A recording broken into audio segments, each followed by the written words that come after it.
마태복음 1장 18절부터 21절까지 말씀, 우리 한 절씩 교독하실 때에 제가 먼저 18절 받들어 읽겠습니다. 예수 그리스도의 나심은 이러하니라. 그 모친 마리아가 요셉과 정혼하고 동거하기 전에 성령으로 잉태된 것이 나타났더니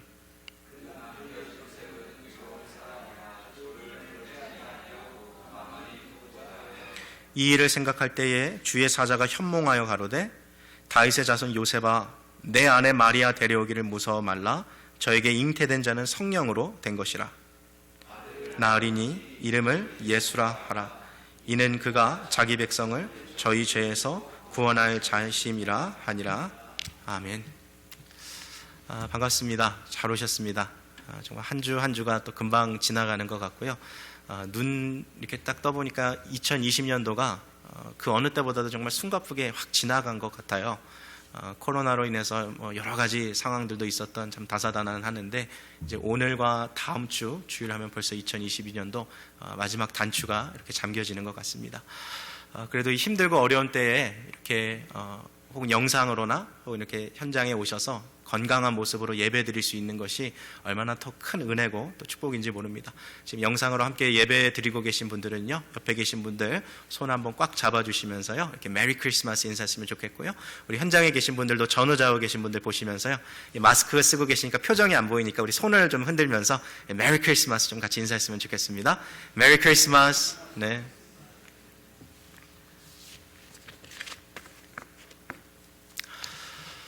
최근에 한국에서 뜨거운 감자로 떠오르고 있는 주제 중에 자발적 비혼모라는 그런 표현들이 요즘에 이 젊은이들 사이뿐만 아니라 한국 사회를 좀 떠들썩하게 하고 있는데요. 혹시 좀 들어보셨습니까? 자발적 비혼모?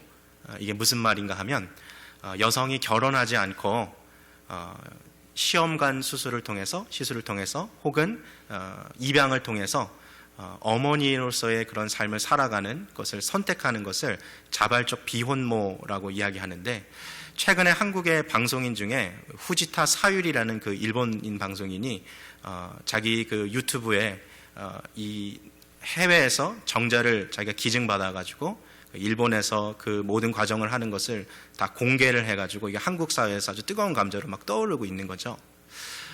예전에 우리가 가정이라는 어떠한 정의를 내려보면 아버지가 있고 어머니가 있고 또 그 두 사람 사이에서 태어난 자녀가 있는 것이 아주 전통적인 자녀의 모습인데, 시대가 우리가 생각하는 것보다도 너무나도 급격하게 지나가는 거죠. 이제는 아버지가 없이도 그냥 어머니로서만 존재하는 그러한 가정의 새로운 형태의 모습들이 지금 다가오고 있는 거죠. 자료를 좀 조사해 보니까요, 지난 1995년부터 2015년까지 약 20년의 기간을 좀 살펴보니까 한국 사회에서 20대 후반에 결혼하지 않은 미혼의 여성의 비율이 30%에서 70%로 올라갔어요. 그러니까 예전에 1995년 기준으로 20대 때 10명 중에 결혼 안 한 여성이 3명밖에 없었는데 이제는 7명으로 증가한 거죠. 30대 후반을 보니까요, 3%에서 20%로 올라갔어요. 40대를 보니까 2%에서 11%로 올라갔더라고요. 그러니까 갈수록 미혼 여성들이 급증하고 있는 거죠. 그 가운데 이 자발적 비혼모라는 이 사회적 주제를 던져가면서요, 지금 우리 한국 사회는 결혼하지 않은 여성이 정자를 기증받아서 시험관 시술하는 것이 불법으로 되어 있어요. 우리가 살고 있는 지금 이 미국 땅이나 영국이나 유럽의 여러 나라들은 이것이 합법이어서요, 결혼하지 않은 여성도 얼마든지 자기가 원하면 정자를 기증받아서 임신할 수 있는 그런 사회에 우리가 살아가고 있는 거죠. 불과 수십 년 전만 해도 머릿속으로 정말 상상도 해보지 않았던 그런 가정의 형태들이 우리 가운데 나오고 있는 것을 보잖아요. 게이 커플로서 입양해서 가족을 이루는 경우도 있고, 레즈비언 커플들도 있고, 정말 우리가 이 기존의 가정이라고 생각했던 그 모습들이 완전히 깨져버리고 있는 이 시대가 살고 있는데요. 이런 자발적인 비혼모가 사회적 이슈로 이렇게 대두되고 있는 이때 가운데 도대체 이러한 문제가 왜 이렇게 나오게 됐는가 하는 것을 보면 역시나 과학기술의 발달이겠죠. 20년 전에 시험관 시술이나 이런 부분들이 이렇게 상용화되지 않았던 때는 이런 걸 상상도 해보지 못했을 것 같아요. 그러다 보니까 아버지 없이 어머니가 혼자서 아이를 갖는다라는 것은 정말 꿈에도 꿀 수 없는 정말 불가한 일이었는데 지금은 그런 것들이 가능한 거죠. 자, 몇십 년 전에 누군가가 이 이야기를 한다면 정말 코웃음을 쳤을 거예요. 야, 어떻게 아빠 없는 아이가 있냐? 이 세상에 아빠가 있고 엄마가 있으니까 아이가 있는 거지. 사람들이 그렇게 인식하는 것이 불과 수십 년, 아니 수백 년 전에도 분명 그렇게 이야기했을 텐데, 여러분 오늘 우리가 함께 읽은 이 이야기는 2000년 전 이야기죠. 2000년 전. 뭐 이 당시에 과학이 뭐 얼마나 발달했겠습니까? 그런 이 시절에 예루살렘 그 이스라엘 땅에 살고 있는 한 처녀가 임신하여서 아이를 낳았다라는 것은 참 불가사의한 일로서 이렇게 받아들여지고 있는 거죠. 오늘 우리가 함께 읽었던 이 성경을 기록한 마태는 바로 이 마리아, 이 동정녀인 마리아가 아이를 낳았다라는 사건을 기록하고 있습니다. 저희가 오늘 21절까지 읽었는데요, 18절부터 25절까지 이 본문을 좀 확대해 보면 성령으로 잉태됐다, 성령으로 잉태됐다, 처녀가 잉태했다라는 이 표현을 3번 반복해서 기록함으로써 마태는 이 사실을 너무나도 강조하고 있어요. 이게 왜 중요할까? 도대체 이게 어떤 의미일까? 왜 마태는 예수님을 소개하면서 이 사건을 기록하고 있는가에 대한 부분들을 우리 좀 살펴보려고 하는데요, 먼저 좀 성경 말씀을 같이 읽고 오늘 좀 내용을 좀 더 펼쳐봤으면 좋겠습니다. 마태복음 1장 18절 말씀입니다. 함께 읽겠습니다. 시작. 예수 그리스도의 나심은 이러하니라. 그 모친 마리아가 요셉과 정혼하고 동거하기 전에 성령으로 잉태한 것이 나타났더니. 그러니까 지금 요셉과 마리아가 정혼은 했지만 동거하고 있지는 않대요. 그러니까 우리나라로 따지면 약혼식은 했는데 결혼식은 하지 않아서 각자 이 예비신랑과 예비신부가 부모의 집에서 지내고 있는 지금 그 타이밍이라는 거예요. 그런데 바로 그 타이밍에 마리아가 성령으로 인해서 잉태하는 사건이 나타난 거죠. 인류 역사상 전무 그리고 후무한 사건이 벌어진 거죠. 너무나도 놀라운 사건이 지금 여기 벌어진 거예요. 제가 지난주에 우리가 마태복음 1장 1절부터 17절까지 족보 이야기를 하면서 마태가 예수님께서 아브라함과 다윗의 언약을 성취하기 위해서 오신 메시아다라는 이야기를 했는데, 이제 18절부터 25절까지, 오늘 저희가 21절까지 읽었습니다만, 이 내용은 예수님이 바로 우리를 위해 오신 메시아라는 것을 증명하기 위한 연장선으로 기록해왔던 내용이거든요. 여러 가지 예수님에 대해서 할 수 있는 이야기가 있지 않겠어요? 물 위를 걸으신 예수님, 보리떡 5개와 물고기 2마리로 5,000명을 먹이신 예수님, 병든 자를 낫게 하신 예수님, 예수님에 대해서 그분의 메시아 되심을 증거할 수 있는 사건들이 무수히 많은데, 우리 찬양 가사처럼 하늘을 두루마리 삼고 바다를 먹물 삼아서 다 기록해도 세상 모든 기록을 다 모아도 예수님 하신 일들 기록할 수 없을 만큼 많을 텐데, 왜 마태는 지금 여기에서 제일 먼저 예수님의 성령으로 잉태하신 사건을 기록하고 있을까요? 그것은 바로 이 사건이야말로 예수님의 메시아 되심, 예수님의 구원자 되심을 확실하게 나타내주는 그런 사건이라는 거예요. 자, 본문을 잠깐 이대로 놔두고요, 우리가 예배 때마다 우리가 암송하고 있는 사도신경, 지금 머리에 떠오르시죠? 우리가 주일학교 때부터 암송했던 건데요, 사도신경 다시 한 번만 좀 같이 해볼까요? 시작.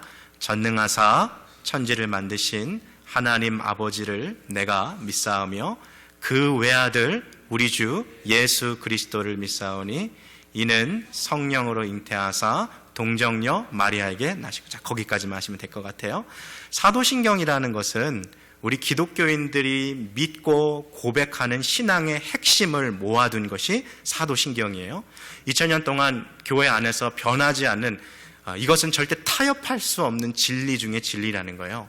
이 사도신경에 하나님을 소개할 때는 전능하신 하나님, 우리가 믿는 하나님이 전능하신 하나님이라는 것을 이렇게 소개해 놓고, 이제 그 외아들이신 예수 그리스도를 우리가 믿는데, 그 예수 그리스도에 대해서 소개할 때 제일 먼저 소개되는 그 팩트가 뭐였어요? 그 사실이 그가 성령으로 잉태되었고 동정녀 마리아에게 나셨다라는 것을 매주 우리가 고백하잖아요. 그럼 도대체 오늘 이제 설교의 핵심 질문을 제가 좀 던지고 시작할까요? 왜 예수님께서 성령으로 잉태되셨어야만 했을까요? 왜 예수님께서 동정녀 마리아에게서 태어나셔야 했었을까요? 하나님께서 구원자를 보내실 때 그냥 요셉과 마리아에게서 태어난, 그냥 우리와 같이 일반적인 형태의 모습으로 태어난 아이를 구원자로 삼으시면 안 되는 것이었을까요? 왜 예수님은 성령으로 잉태되셨어야만 하셨을까요? 오늘 그 질문에 대한 해답이 바로 오늘 이 본문에 대한 내용과 연결이 되는 거죠. 먼저 답을 좀 정리를 해놓고 그 다음 이야기를 좀 펼쳐나갑시다. 왜 예수님은 성령으로 잉태되셨어야만 했을까요? 그것은 예수님께서 죄 없는 모습으로 이 땅에 태어나셔야 했기 때문입니다. 먼저 답을 이렇게 좀 정리를 해놓고요, 이 말씀을 좀 풀이해 봅시다.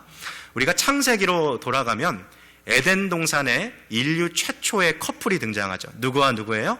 아담과 하와, 아담과 이브라고도 할 수 있고요. 이 두 사람이 등장하는데, 하나님께서 금지하셨던 선악과를 따먹음으로 인해서 죄가 이 세상에 들어오게 되죠. 특별히 인류의 첫 번째 사람이며 온 인류를 대표했던 아담이 선악과를 따먹음으로 범죄함으로써 이후에 아담에게서 태어나는 모든 그의 후손들, 그 자손들도 태어날 때부터 아담의 죄의 영향력을 받고 태어나게 되죠. 우리가 이 죄를 오리지널 신, 원죄라고 이야기합니다. 갓 태어난 아이도 죄를 가지고 태어나고 있는 거죠. 그로 인해서 아담으로부터 태어난 모든 인간은 태어나서부터 죄를 짓지 않고 살 수가 없는 거예요. 남 살펴볼 필요가 없고요. 그냥 우리 스스로를 보면 알잖아요. 우리가 오늘 하루만 내가 죄 안 짓고 살아가겠다 결심해도 정말 수백 가지, 수천 가지 죄들을 우리 마음으로 이미 짓고 있지 않습니까? 사람이 한평생 죄 안 짓고 살아갈 수 없는 그런 형편에 이르게 된 거죠. 이와 같이 내 자신이 스스로 짓는 죄를 우리가 자신이 범죄한다, 그래서 자범죄라고 이야기하는데요. 그러니까 모든 인간은 아담으로부터 물려받은 전가된 원죄를 가지고, 오리지널 신을 가지고 태어나서 한평생 자기 스스로 짓는 죄들을 짓다가 죄 가운데서 죽을 수밖에 없는 아주 이 비극적인 운명을 갖고 태어났다라는 것이죠. 사랑이 많으신 우리 하나님께서 인간을 보시고 불쌍히 여기셔서, 오늘 우리가 계속해서 이 예배 가운데 나왔던 그 요한복음 3장 16절 말씀처럼 하나님이 세상을 이처럼 사랑하셔서 우리를 구원하시기 위해 하나님께서 그의 아들 예수 그리스도를 보내주셨어요.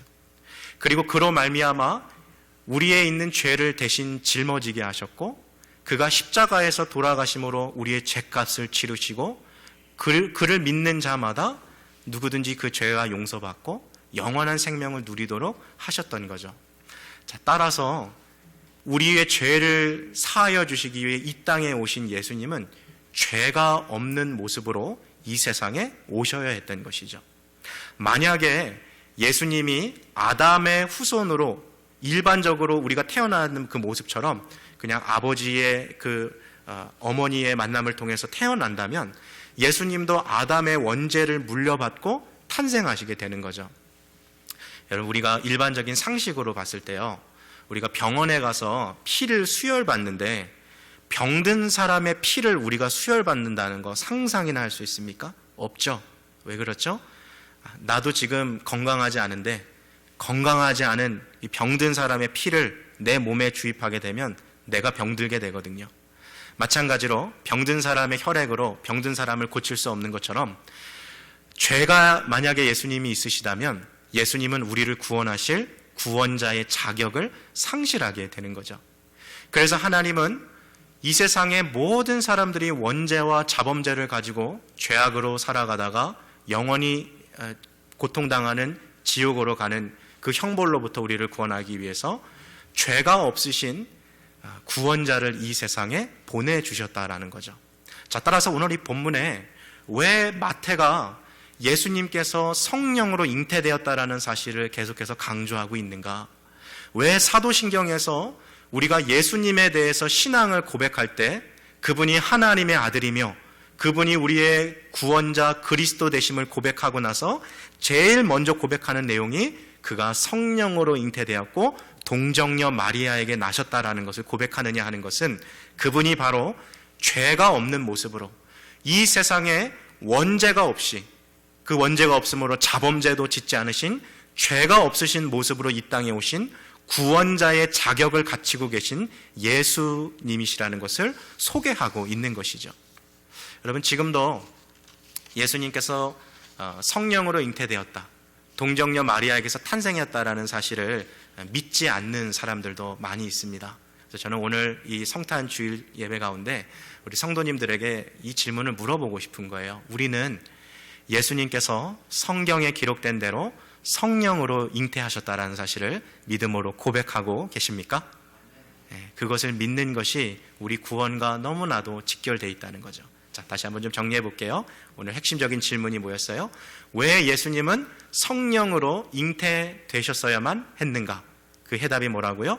죄가 없는 모습으로 이 세상에 오셔야 했기 때문이라는 거예요. 두 번째 질문은 왜 예수님은 죄가 없으신 모습으로 이 세상에 오셨어야 했는가라는 모습, 그 질문이고요. 그것에 대한 해답은 죄가 없으셔야만 구원자의 역할을 감당할 수 있기 때문에 라고 이야기할 수 있겠죠. 화면에요, 고린도후서 5장 21절을 보여주시고요. 우리 한번 좀 같이 읽겠습니다. 시작. 하나님이 알지도 못하신 자로 우리를 대신하여 죄를 삼으신 것은 우리로 하여금 저의 안에서 하나님의 의가 되게 하려 하심이니라. 아멘. 예수님은 죄를 알지도 못하셨고 또 죄를 짓지도 않으신 분이세요. 이 세상에 유일하게 죄가 없으신 그 예수님이 바로 우리들을 위하여서 죄를 짊어지심으로 우리가 하나님 앞에 의롭게 설 수 있게 하셨다라는 것이죠. 바로 이 사건을 오늘 나타내기 위해서 마태복음 1장 21절에 예수의 이름의 의미가 드디어 해석되는 거죠. 한번 같이 읽겠습니다. 시작. 아들을 낳으리니 이름을 예수라 하라. 이는 그가 자기 백성을 저희 죄에서 구원할 자심이시라. 성령으로 잉태되셨기 때문에 아담의 원죄를 물려받지 않고 태어난 유일한 인간, 바로 그 예수가 우리를 죄에서 구원하시기 위해 이 세상 가운데 태어나실 구원자라는 사실을 오늘 마태가 전해주고 있는 것이죠. 왜 성탄절이 기쁨의 소식일까요? 왜 크리스마스를 우리가 이렇게 즐거워할까요? 그것은 바로 죄 없이 이 세상에 태어나셔서 우리 모든 죄인들의 이 죄를 대신 짊어지실 수 있는 구원자 아기 예수가 탄생한 그 기쁨의 소식이 우리 가운데 있기 때문인 것이죠. 이 예수 그리스도의 탄생으로 말미암아 이제 우리는 죄 사함의 은혜를 받게 된 것이죠. 지금 올 한 해 우리가 코로나에 대한 뉴스들을 많이 이렇게 접하고 아마 이제 코로나란 단어를 듣는 것도 많이 이제 좀 피곤함을 이렇게 호소하시는 분들도 계실 거예요. 이제 백신이 개발돼서 거의 끝이 왔다 이렇게 얘기하시는 분들도 있는데, 지난 12월 8일 전 세계 첫 번째로 그 코로나를 맞은 분이 그 영국에서 살고 있는 90대 할머니인 마거릿 캐넌이라는 분이셨는데, 그분이 그때 그 접종할 때 입었던 티셔츠가 아주 막 불티나게 팔렸다 그러잖아요. 완전 매진될 정도로 많은 사람들이 봤는데, 이분 인터뷰한 거를 보니까 그 접종한 날이 12월 8일인데 그 다음 주가 이분 91세 91살 그 생일이었거든요. 이분이 그 접종하고 나서 인터뷰할 때 그렇게 말했더라고요. 내가 그동안 기다려왔던 최고의 생일 선물이다. 그렇게 얘기했어요. 제 생일 선물이다. 우리 미국은 지난 12월 14일 날 뉴욕시의 퀸즈에서 있는 한 유대인 그 병원에서 일하고 있는 간호사 샌드라 린지라는 간호사가 미국에서 처음 그 접종을 받았는데, 또 이 이 여성의 그 인터뷰한 것을 보니까 이 고통이 가득한 우리나라에 기쁨을 가져다주는 좋은 소식이다라고 그렇게 얘기를 했더라고요. 저는 이 백신에 대한 이야기를 신문에서 읽고 있는데 이게 너무 성경하고 연결이 딱 되는 것 같아요. 여러분, 죄가 가득한 이 세상에 하나님께서 우리를 이렇게 보내주셨는데, 죄로부터 우리를 치료해 주실 수 있는 정말 그런 백신 같은 유일한 존재가 예수 그리스도라는 것이죠. 그 영국 할머니가 최고의 선물이라 백신을 칭했는데, 이미 하나님은 이 성탄절에 온 세상의 사람들의 그 마음속 깊이 자리 잡고 있는 죄라는 바이러스를 치료해 주실 수 있는 백신과도 같은 구원자 예수 그리스도를 이 땅에 보내주셨습니다. 자, 우리 요한복음 3장 15절부터 16절 두 구절 같이 한번 읽겠습니다. 시작. 이는 저를 믿는 자마다 영생을 얻게 하려 하심이니라. 하나님이 세상을 이처럼 사랑하사 독생자를 주셨으니 이는 저를 믿는 자마다 멸망치 않고 영생을 얻게 하려 하심이니라. 아멘. 제가 일부러 화면에 두 구절을 좀 같이 띄워놨는데요. 여기 15절, 16절에 반복되는 단어들이 두 개 있어요. 그게 뭐냐면 믿는 자, 믿는 자. 그리고 15절에 영생, 16절에 영생. 이렇게 이어지거든요. 성경은 무언가 중요한 게 있으면 반복해서 기록해요. 하나님께서 우리를 위해 보내주신 이 죄라는 바이러스를 해결할 수 있는 유일한 백신이 바로 예수 그리스도를 믿는 것, 그거라는 거죠. 예수 그리스도를 믿는 자마다 하나님께서 멸망하지 않고 죄로 인해서 죽지 않고 영원한 생명을 얻을 수 있는 새로운 길을 열어주셨다라는 거예요. 요즘에 우리가 이렇게 신문을 보면 백신이 종류가 많잖아요. 뭐 파이저, 모더나, 아스트라제네카 여러 가지가 있는데 성경은 구원자가 여러 명이라고 얘기하지 않습니다. 이 세상에서 우리를 죄로부터 구원해 주실 수 있는 분은 오직 누구세요? 예수 한 분밖에 없다라는 거죠. 사도행전 4장 21절 말씀 한번 좀 같이 읽겠습니다. 12절 말씀 한번 같이 읽겠습니다. 시작. 다른 이로서는 구원을 얻을 수 없나니 천하 인간의 구원을 얻을 만한 다른 이름을 우리에게 주신 일이 없음이니라 하였더라. 성령으로 잉태되신 분, 원죄가 없이 이 세상에 태어나신 분은 오직 누구밖에 없어요? 예수님밖에 없어요. 그렇기 때문에 인류의 죄를 구원할 수 있는 분은 오직 죄가 없으신 예수 그리스도 한 분밖에 없다는 것이 바로 우리들의 고백이기를 바랍니다. 이제 백신이 막 개발되니까 사람들마다 언제 이 백신을 맞을 수 있냐 하는 것이 제일 좀 궁금한 상황이잖아요. 지금 뭐 의료진 분들 이렇게 천천히 맞고 있는데 지난 한 주 이렇게 신문을 읽어보니까 지금 뭐 LA 쪽에서는 막 난리가 났더라고요. 그 할리우드 지역에 있는 한 그 병원에 그 사람들 문의 전화가 계속 오는 거예요. 연예인들 막 미국 부자들 막 연락해서 내가 이 병원에 얼마를 기부하면 백신을 우선 접종할 수 있겠는가. 그래서 한 사람은 막 내가 한 2만 5천 불 주면 이 백신 먼저 맞게 해주겠냐. 일정은 막 금액도 제시하고 막 이 하루에 수백 통의 전화가 막 지금 막 이 병원에 막 문의가 온다는 거예요. 그래도 안 된다, 할 수 없다라고 얘기하죠. 그런데 한편에서는 또 어떤 일들이 벌어집니까? 미국 지금 설문조사해 보니까 이 백신을 맞겠다라고 했던 퍼센트가 47% 정도 나왔더라고요. 근데 나는 절대로 백신을 맞지 않겠다라고 응답한 사람도 26%에 지금 해당이 돼요. 백신에 대한 불신이 있는 거죠. 지금 우리가 뭐 뉴스를 보니까 뭐 여러 가지 뭐 일들이 벌어지고 있는데 혹시 이거 맞고서 뭐 이상한 부작용이 있지는 않을까?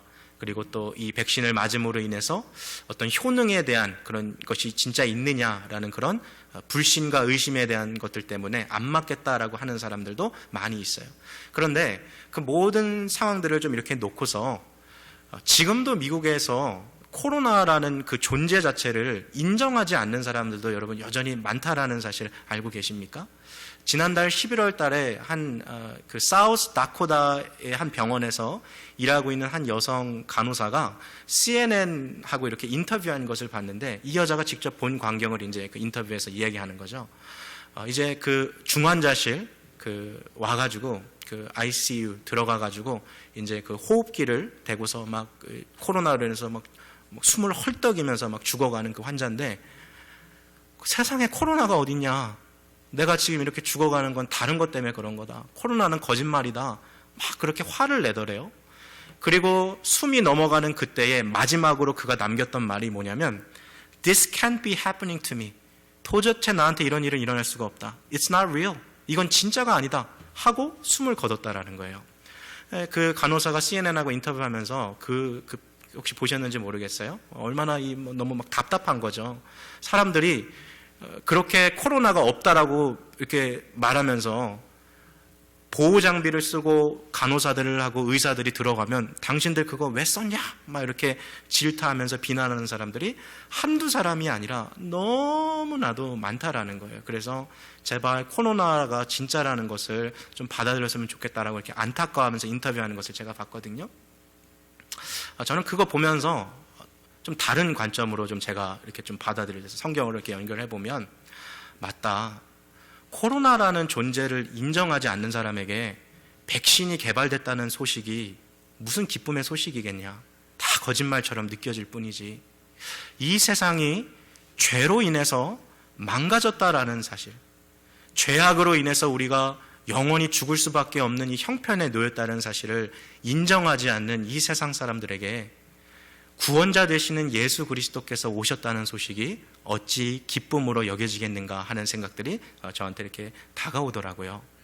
여러분, 우리가 구원자 없이는 멸망할 수밖에 없는 죄인이라는 사실을 인정하는 것이요, 그래서 너무나도 중요한 것을 성경은 이야기해 주고 있는 것이죠.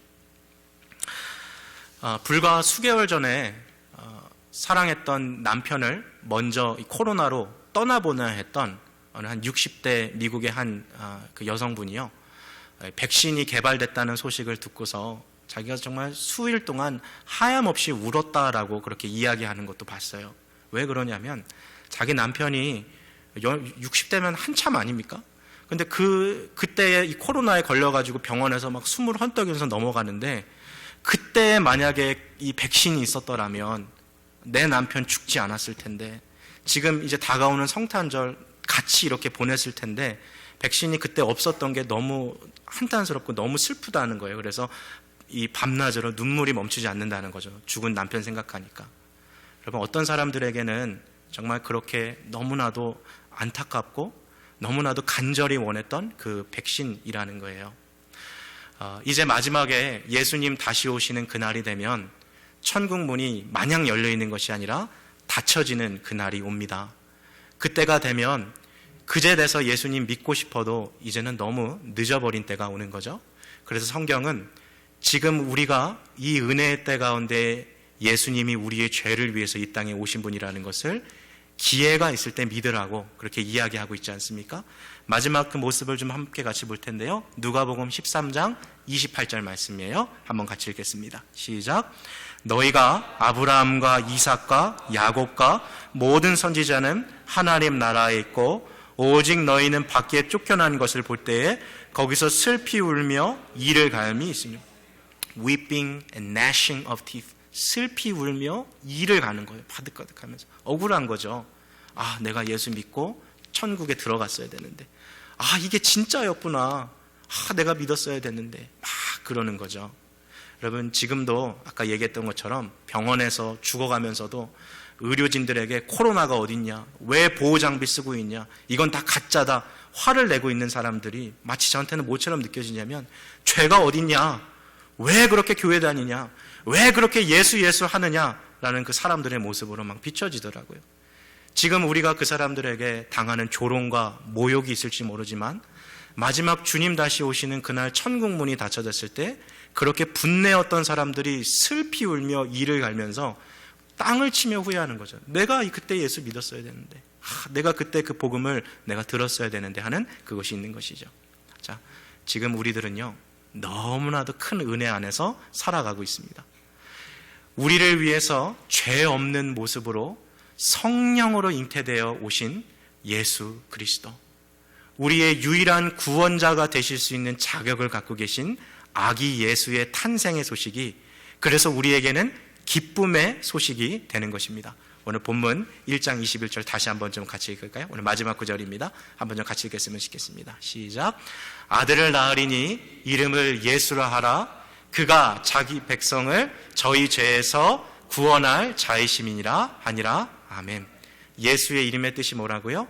그가 자기 백성을 저희 죄에서 구원할 자이십니다. 예수님의 이름의 뜻은 예수님의 이 땅에 오신 목적을 분명하게 알려주고 있는 거죠. 많은 사람들에게 물어봤어요. 왜 성탄절을 이렇게 기대하십니까? 왜 성탄절을 그렇게 즐거워하십니까? 했더니 선물 받을 거 생각하니까 너무 좋다는 거예요. 우리가 언젠가부터 이렇게 성탄절에 사랑하는 사람들, 가족들에게 이렇게 선물을 이렇게 서로 교환하고 그런 이제 절기가 됐는데요. 이 모든 유래가 사실 어디서부터 시작됐습니까? 하나님께서 우리에게 가장 귀한 선물을 주신 날이라는 거죠. 사랑하는 성도 여러분, 우리는 이미 하나님께서 주신 가장 값진 선물인 구원자 되시는 예수 그리스도를 받았습니다. 이 다가오는 성탄의 이 절기 가운데 우리에게 보내주신 이 구원자를 우리가 다시 한번 믿음으로 우리 마음 가운데 모시고, 또 아직도 이 예수 그리스도를 알지 못하는 사람들에게 구원자의 탄생의 기쁜 소식을 전해줄 수 있는 복된 이 귀한 성탄의 절기 되시기를 주님의 이름으로 축복합니다. 함께 같이 기도하시겠습니다.